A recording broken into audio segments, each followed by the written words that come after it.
Good morning. How are you today? Well, it's a little overcast right now, and it's hot, hotter than it's been, but a beautiful day nonetheless. In terms of people who are having terrible days, Cuomo is holed up in his governor's mansion. He's not even going to the office. He's lost his top advisor and person who was the most loyal, and apparently in the last moment she decided she couldn't take it anymore. We don't know what else she thinks, but she didn't mention the governor in her departure. The General Assembly is looking at impeachment. The local sheriff is looking at a misdemeanor. So he could lose this high office over a single misdemeanor, the only charge that may be charged or may be proven. General Assembly hopes to look at other offenses. It's not clear how much weight they have. So that's a political story. And I think that if you were to compare the weight of the evidence against Cuomo as compared to Trump, you'd say, why in the world is nothing happening to Trump? It's a moral failure on the part of our entire system.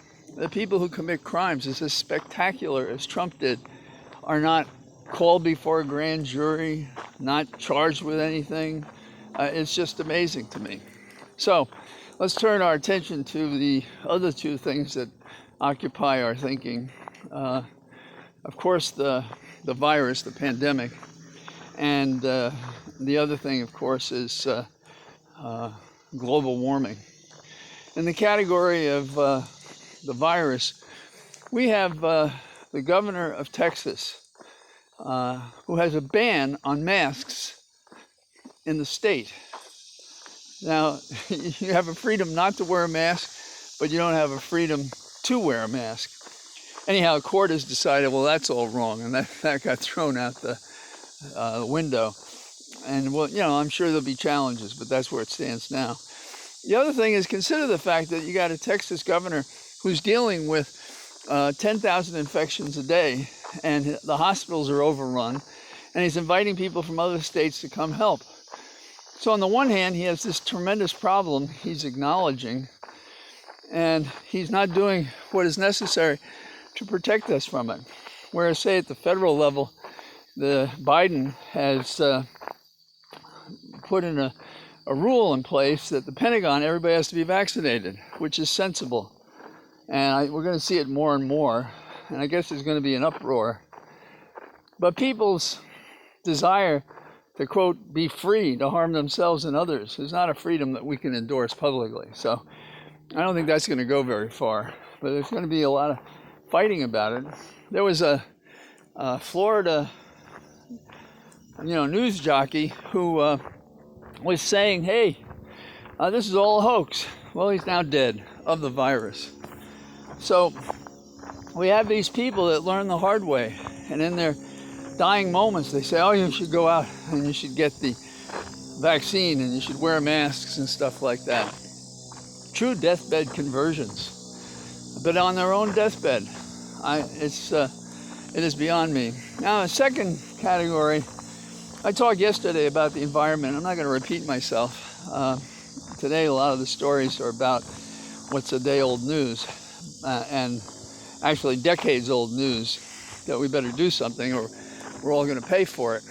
But it's kind of interesting how the fossil fuel industry takes its responsibility. So, for example, if you're in Louisiana and you put up an oil rig, when you abandon it, you are required to remove it. And that can cost a lot of money. And in fact, that is exactly what's going on in Louisiana.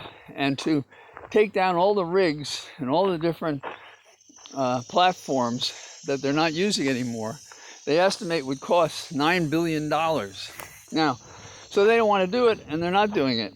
And why does that matter? Because they won't remove that.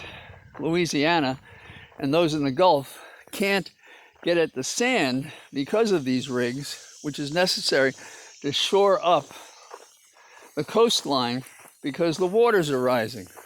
So it's a twofer. The industry, and we're talking Chevron, BP, Shell, they're not living up to their obligation under the law, which they signed when they got the opportunity to put up these rigs. So they won't take them down because they won't take them down. Louisiana and the coastline of the Gulf of Mexico can't be protected. You ever hear anything so dumb in your whole life? So we live in a time of craziness, and I compared Abbott, who's the governor of Texas. There's a kind of zombie-like thing. That is, they don't come and eat you themselves. Or convert you, although I guess they do that. What they do is they convince people of practices and policies that put people at risk at a time when a lot of people are not being vaccinated in the areas where this is happening. And people are not only getting sick, they're making others sick, and they're dying. I don't know. So, I forget, well, usually in cop movies they say, so you be careful out there. Well, that's the advice.